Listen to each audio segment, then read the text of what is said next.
Hi everyone, and welcome to this instructional video on how to engage with tagging for the purposes of supporting our accreditation self-study process. This work will not only help with accreditation, but should produce a really robust database of information that can be used not only for curriculum committee, but for individuals as they're trying to understand where things are taught in the program. Okay, so I'm going to go over a few things. I'm going to talk about who should be doing this, how you can access the tool in order to do the tagging, and then what you're actually going to tag. Okay, so who should be doing this? Well, of course, primary instructors should be doing this, as well as any faculty guest lecturers. So if you teach a couple of sessions within a couple of courses, then you're going to want to access that course's eclass page and go through the same process I'm showing here, but just for the sessions you teach. If you're not added to the eclass page, just fire me an email and we'll get you added.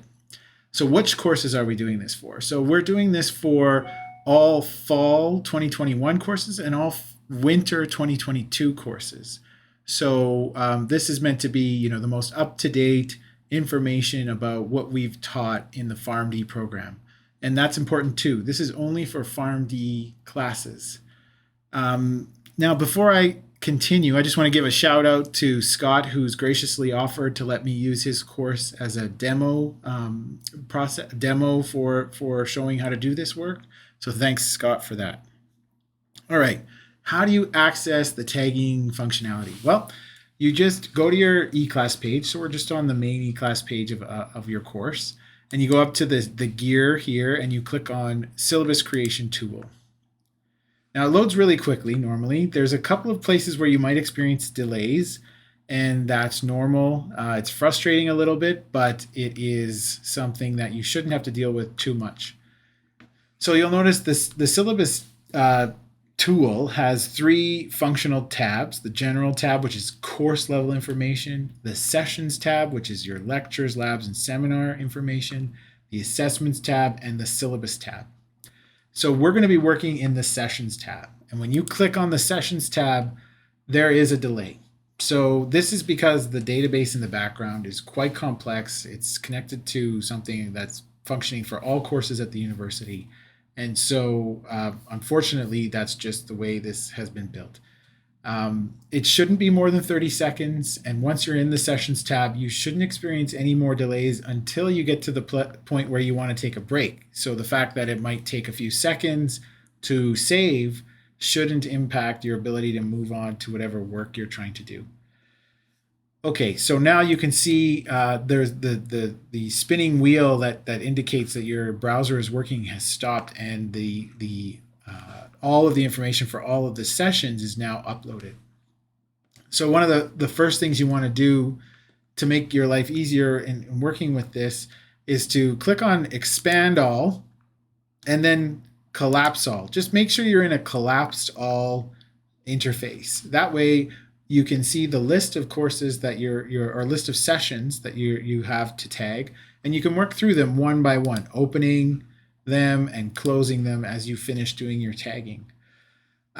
So if you get to the point where you're saying, I need to take a break, I'm going to move on to something else for a little bit, I don't want to do this all in one sitting, then you just scroll down to the bottom and click Save Changes. And when you click Save Changes, there'll be another 30-second wait while a wheel spins and saves the information that you've uploaded.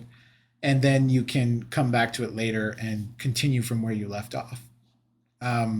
If you do plan to do it in one long setting, then I recommend saving every 5 to 10 sessions, somewhere in there.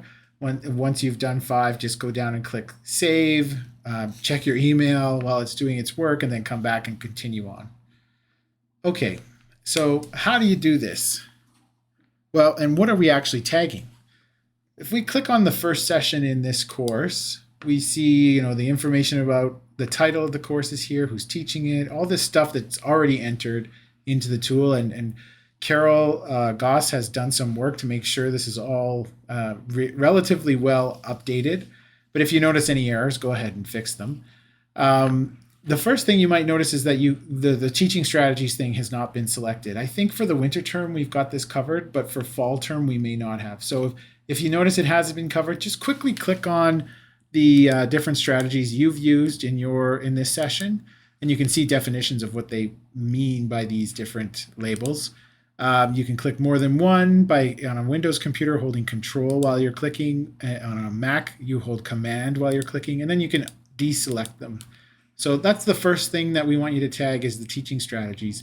And this will be really great because we'll be able to say, what are the kind of common strategies that are being used within the different streams across different years and then in the program in general. This one we're not going to worry too much about because we had such a back and forth between distance and face-to-face. If you do happen to know or remember the way it was taught, then go ahead and feel free to click this for distance or to make it complete. And then right below that, we get into our new frameworks. So these 4 frameworks have been added to the syllabus tool recently. They've been developed through the curriculum committee with stream leads and different faculty members contributing. And the first one that you're being asked to tag is, I think, one of the more simple ones, the disease state tag. Or the disease state framework. So what you've got here is a situation where we want you to tag the session with any disease states that are taught to explicitly. So I'm going to show you what this framework looks like. And what I'd like for you to do before you even start doing the tagging is actually go through each of the links in the email I sent and just take some time to familiarize yourself with each of these frameworks. So if an area of a category of disease state has more than fits in this box, you'll see it's repeated. So you've got cardiovascular twice. Down here we've got infectious disease listed multiple times. And everything's organized alphabetically. So you can get a sense of what you'll be looking for or what we're looking for you to tag. This isn't an exhaustive list, but it's definitely a comprehensive list and more than we've ever known in terms of exactly what's covered in the program. So once you familiarize yourself with this list and get a sense of how it works, you can go back to the tool. And I'll show you now how the functionality for tagging works. So in order to tag, you click on this search box and you can see there's a long list. Everything's listed in alphabetical order and then within each category, once again, in alphabetical order. And you can actually do keyword searches. So this is 343 and endocrine should be part of what's taught in this course. So if I type endocrine in, all of the different possible things that we've got listed anyways will show up and you can click them accordingly. And once you click something, it removes itself from the list and it's now been tagged and you can actually say, oh, I didn't mean to tag that, so I'm going to uncheck it. And so the functionality of how this works is that it's meant to be a searchable list that you can drill down in. So if I'm in cardio, for example, I'm not in the cardio course now, but say I would type in cardio and all of the disease states that have cardio. And look, there's even one that showed up for nutrition here. So I could go through quickly and select anything that is relevant to this session. So that's kind of how the functionality works, and that's how it's going to work for all the frameworks. So it's a very straightforward keyword search, tag and untag process. So now if we go down to the second framework, this is the drugs and drugs classes framework. So we want you to tag your session with any drugs or drug classes that are taught to explicitly. So let's look at the framework quickly. It's again a very comprehensive but not exhaustive list. And you can see that most of it is more of a drug class than it is specific drugs. And so you want to familiarize yourself with this, understand how it's organized. Right now it's listed in alphabetical order, and it'll show up the same way in the list on eclass. So and I think again with this framework, given your expertise and the things we're teaching, it should be pretty quick for you to be able to tag, the sessions for the drugs that are taught to. Some classes will have to do more with the drug list than others, and that's okay. It'll be really interesting to see where drugs show up in sessions, say in base or practice skills, so we can see where things are being reinforced with maybe some more application. Okay, that brings us to the third framework, which is population characteristics, probably the one that you're a little less familiar with. We've built this with a lot of help from Dr. Sadowski, and this list, this categorization, this framework, you can see is not as much information going on here, but there are definitely some interesting things that we'd like to know more about in terms of how it's covered in the curriculum. So you've got categories like Black, First Nations, all the different potential ethnicities or racial categories, and then information based on age or development, and various different characteristics that you might be teaching to explicitly. And to help you figure out if you should be tagging something with the population characteristics, we've listed this instruction here. So tag the session with any population characteristics that have specific implications for patient care that are taught to explicitly. So this is, where you've decided that you're going to point out something specific about how patient care changes because of one of these population characteristics. And when you do that, this deserves a tag.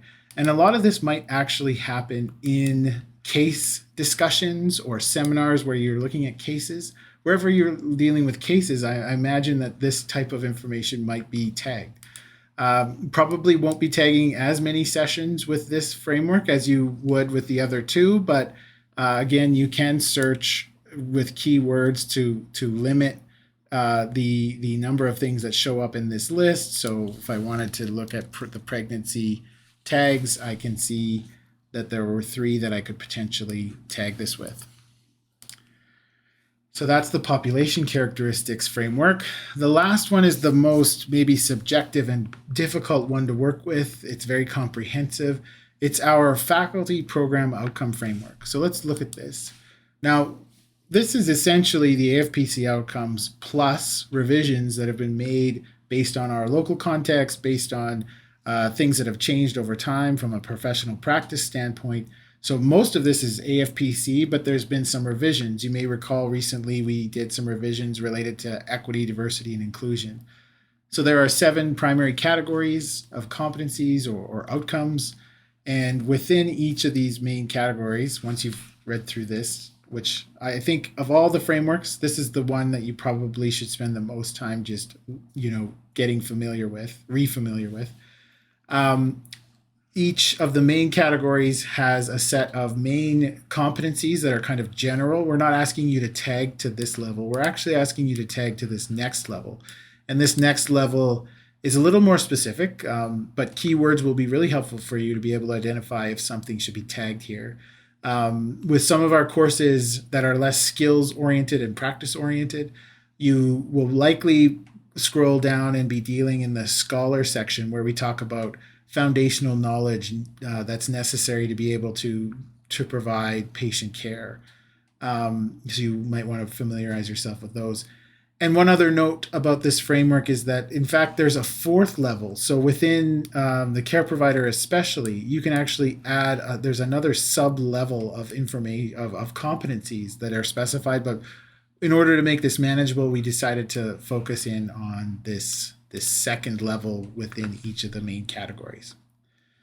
So if we go back now, one of the ways that you might, start the search process, you may be able to do this really easily just by looking at the list and saying, okay, I know I'm going to do care provider, so I only want to, or maybe I know I'm only going to do scholar. Let's try that. I know I'm only going to be in the scholar area for this session, so I will just quickly limit myself to the scholar ones and then find them. Another, if you are even more specific, say you're looking for things that have to do with the application of evidence, then you type the word evidence in and only the outcomes with evidence show up, and you can click them, and just like above where we were adding things in the disease states, they get added to the list. So we could add multiple, or we can X them out. A good source for searching any of these frameworks might be the list of topics that you've had added to your course. So you could go to this list of topics that you've added to the course, and you could use them as a basis to do the keyword search in the program outcomes. So let's just assume that we've gone through and tagged a bunch of things that are being taught in this session. And let's see how this looks when we save it and how we might,